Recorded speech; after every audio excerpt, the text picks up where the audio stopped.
Well, Emmanuel Sanders, I appreciate you joining us. You've done a lot of things in the NFL, but you've never been on the CST postgame show, so welcome aboard. And what a win for the Saints. How would you describe this game? It wasn't real pretty early, but you guys got the job done late.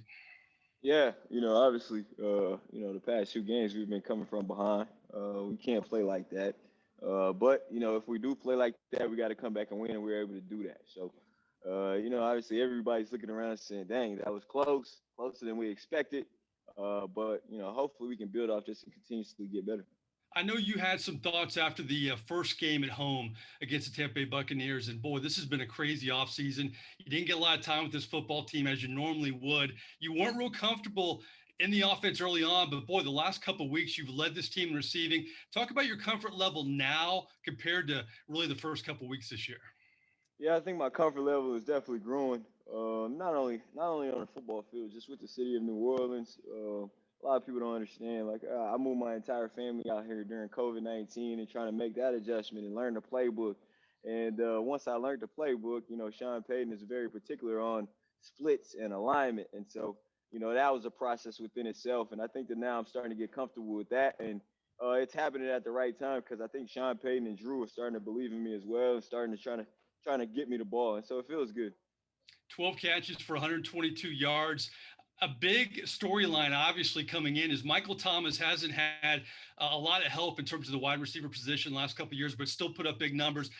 If he gets back in this team and plays the way we've seen from him, how dangerous can this offense be the way you're playing? And we know how good Michael Thomas is. I mean, it's what everybody expected, right? Me and Michael on the same field together, and I'm looking forward to it. We played one game, but that game, I feel like we weren't clicking on all cylinders. So to get him back working in the slot, working outside, it's gonna be fun. And for me, like I have no problem moving to the side and letting him be the number one receiver that he is, and me being the number two, and just being there. When he takes on double coverage, being that guy that gets open and being reliable for Drew and his team. And so I'm looking forward to getting him back. In the interim, though, you're the veteran on this team in terms of the wide receiver position, and a lot of young guys have stepped up with Michael Thomas being out. How have you helped the guys like Traquan Smith and a lot of young guys on this team in Michael Thomas's absence? Yeah, man, I'm proud of Callaway. Man, he balled for a rookie. He took on Monday Night Football. This guy was a punt returner, kick returner, and he came in and made big plays at wide receiver. And undrafted guy from Tennessee. Doesn't say too much. Just puts his head down and goes to work every single day.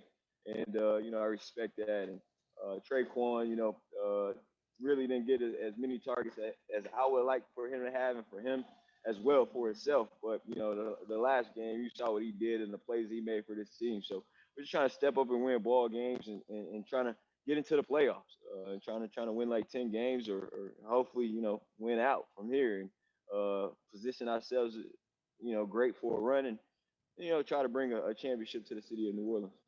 This offense has a lot of potential, but it hasn't been consistent. What's it going to take for this offense to do the things that you can do? Yeah, we just got to execute, right? And a lot of teams, they come out what they show on film, they don't come out and play the same way, and obviously it's because Drew, and they know that we're capable of putting up a lot of points, and a lot of defenses have that edge, when they're playing against Drew Brees.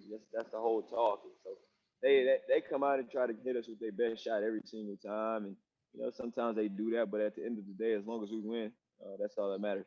Final question: through all the ups and downs, you guys are over 500, and that's the way you want to go into the bye week, isn't it? Facts. Sitting here, 3-2, top of the division, with 7 days of rest. So I'm looking forward to that. All right. Well, listen, great game by you. Enjoy the bye week. We really appreciate your time coming on. All right. Thanks.